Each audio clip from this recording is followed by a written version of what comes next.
नमस्कार. ठरलं तर मग ह्या मालिकेमध्ये आजच्या भागात आपण पाहणार आहोत. इथे उद्या नागराजला बेल मिळणार ह्या काळजीपोटी सगळेजण चर्चा करत उभे असतात. त्याच वेळेला तिथे सायली येते आणि काळजीचं कारण विचारू लागते. तर कारण असं आहे की नागराजला उद्या सुट्टी मिळणार, तो बाहेर आल्या आल्या फरार होणार आणि पुन्हा एकदा सगळ्यांशी कुरापती करणार असं सगळ्यांना वाटू लागतं. पण ही जी काळजी आहे ना, याच्यावरती काहीतरी तोडगा काढायला हवा असं सायलीला वाटू लागतं. आणि सायली म्हणू लागते, माझ्याकडे एक पर्याय आहे. आपण सुमन काकूला अगोदर मारहाण केली तेव्हा आपण केस कर म्हणत होतो, तेव्हा तिने केली नव्हती घरेलू हिंसा. आत्ता ती आपण करायला सांगू शकतो ना. इकडे मात्र आपल्याला असे पाहायला मिळेल, महिपत आणि नागराजमध्ये बोलणं चालू असतं. महिपत गप्प असा उभा असतो आणि इथे नागराज पाठ पाठ बोलत असतो. बोलता बोलता तो हिनवत असतो, कसं वाटतंय तुला इथे राहून? अरे उद्या तर मी सकाळ झाली, सूर्य उगवला की लगेच जेलच्या बाहेर राहील, मस्त मज्जा करेल बाहेर जाऊन.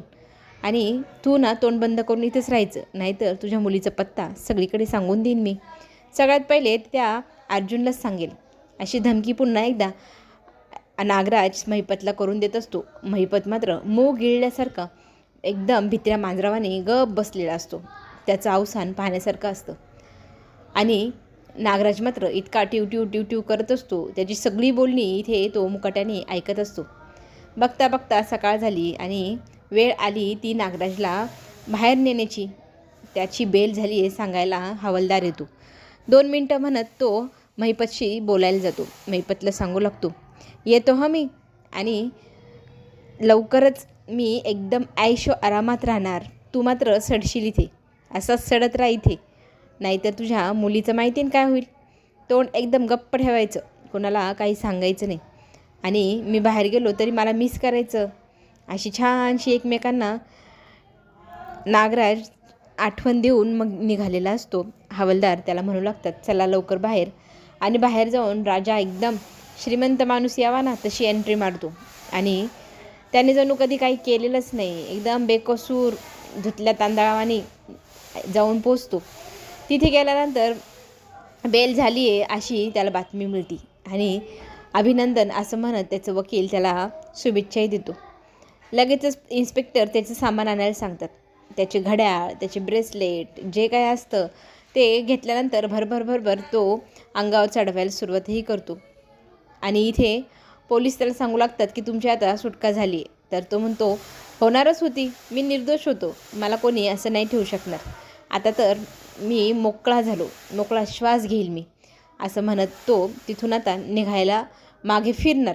त्याच क्षणाला त्याच्या छाताडावर एक लाथ पडली आणि तोंडावरती इतका चेहरा खराब करून तो पाहू लागतो की कोण असेल. भानावर येतो. छाताडात लाथ पडल्यानंतर पाहू लागतो तर समोर आपले अर्जुन सर असतात. अर्जुनला काय रे ही कसली पद्धत असं म्हणत जाब विचारू लागतो. इथे नागराज उभा राहतो. त्यातच अर्जुन म्हणू लागतो, तुला काय वाटलं तुझी इतकी सहजासहजी बेल झाली म्हणजे तू मोकळा होणार? अरे हट, तुला इतक्या सहजासहजी बाहेर मोकळा श्वास घेऊ देणार नाही आम्ही. वकीलही म्हणू लागतात की माझ्या असे निर्दोष आहेत, त्याच्यावरती ही कसली पद्धत मारण्याची, आणि तुम्ही त्यांना पुन्हा जेलमध्ये नाही टाकू शकणार कारण निकाल त्यांच्या बाजूने आला आहे.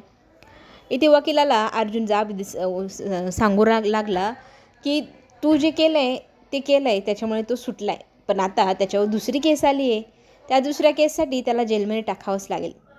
तर तो म्हणतो शक्यच नाही, मी काहीही केलेलं नाही. तरी ते सायली म्हणू लागते, डोमेस्टिक केस म्हणजे घरेलू हिंसा, स्त्रियांवर झालेल्या अत्याचारांसाठी ही केस असते, ज्याच्यात तुम्हाला आम्ही आता गुन्हेगार म्हणून सिद्ध करणार आणि तुमच्यावरती आता इथे पुन्हा एकदा नवीन केस तयार करणार. त्यावरती नागराज म्हणू लागतो, एकदा दोनदा बायकोला मी रागापोटी हात उचलून मारला असेल, त्याला काही घरेलू हिंसा किंवा डोमेस्टिक व्हायलन्स काय म्हणत नाही, मी काय मानत नाही. असं म्हणत असतानाच सायली त्याला सांगू लागते, ही साधीसुधी घरेलू हिंसा नाही आता त्याच्यासाठी कायदाही आहे आणि कायदा त्या बायकांच्या बाजूने सबळपणे उभा असतो. तुझ्यासारख्या नराधमांना काय माहिती कायदा काय असतो. त्यातच तो म्हणू लागतो, तू डायरेक्ट मला एकेरी नावाने हाक मारायला लागली आहे, एकेरी शब्दात बोलायला लागली आहे. तरी ते सायली म्हणू लागते, तुझी अवकातच राहिली नाही तुझ्याशी आवजाव करून बोलण्याची. तू जे वागलायस, जे केलं आहे कृत्य, त्याच्यानंतर तुला तर काका म्हणण्याची सुद्धा इच्छा राहिलेली नाही. अरे हट, असं म्हणत सायली इतकी फाडफाड त्याला बोलत असते. तर नागराज वकिलांना म्हणत असतो, बोला ना काहीतरी. वकील मात्र आता म्हणू लागतात, ह्या केसला मी काही करू शकणार नाही, कारण ही केस महिलांच्या बाजूने असते, सक्षम असते महिला बनवण्यासाठी. आणि महिलांनी चांगलं समाजात राहावं, त्यांना आनंद मिळावा, स्वातंत्र्य मिळावा, त्या कुठल्याही दबावाखाली राहू नये, कुठल्याही पुरुषांनी तिच्यावर बोट उगारूही नाही, हातही लावू नये, अशी ती केस आहे. त्याच्यामुळे मी तुझी काहीच मदत करू शकत नाही, असं म्हणत वकिलांनी हात वर केलेले असतात. सायली मात्र आता सगळी डिटेल सांगू लागते.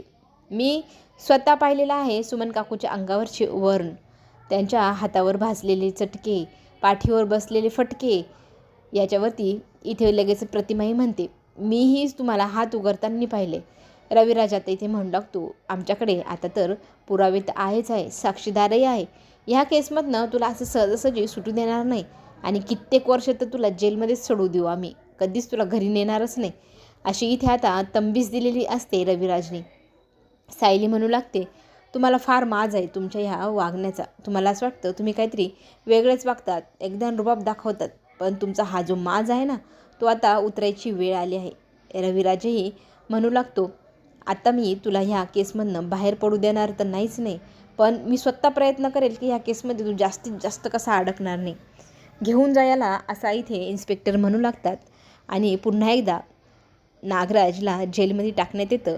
केस फाईल झालेली असते तयार आणि सायली म्हणत असते नागराजला, लक्षात राहू द्या, आता तुमची सुटका होणे नाही. या शब्दात त्याला तिने कानमंत्र दिला. तो डोळे वटारून सुमनकडे पाहू लागला. सुमन मात्र आता घाबरलेली असते, भेदरलेली असते. इथे प्रतिमा तिला बळ देते, आता घाबरायचं नाही, इथपर्यंत पोचलोय, आता अजिबात घाबरायचं नाही, नाहीतर आपण त्याच ठिकाणी जाऊन पोचू, आपण पुन्हा शून्यात जाऊ. तू दुर्गेचा अवतार घे, लक्ष्मी तर तू होतीच घराची, अन्नपूर्णाही तू होती, पण आता वेळ आली आहे दुर्गा अवतार घेण्याची. तुझ्यावर ज्यांनी वार केले, हल्ला केला, त्याला धडा शिकवायची वेळ आली आहे. असं म्हटल्यानंतर सुमनच्या अंगात असं रक्त सळसळतं आणि ती नजरेला नजर देत नागराजला म्हणू लागते, तुम्हाला काय वाटलं? तुम्ही खूप चांगले वागलात, तुम्ही चुकीचं वागलात, त्या चुकीची शिक्षा तुम्हाला मिळायला हवी आणि मी स्वतः आता प्रयत्न करणार त्या चुकीची शिक्षा तुम्हाला देण्याची. आत्ता मी तुमच्यावरची केस मागे घेणार तर नाहीच, वरतून प्रयत्न करेल की तुम्ही जास्तीत जास्त काळ जेलमध्येच राहाल.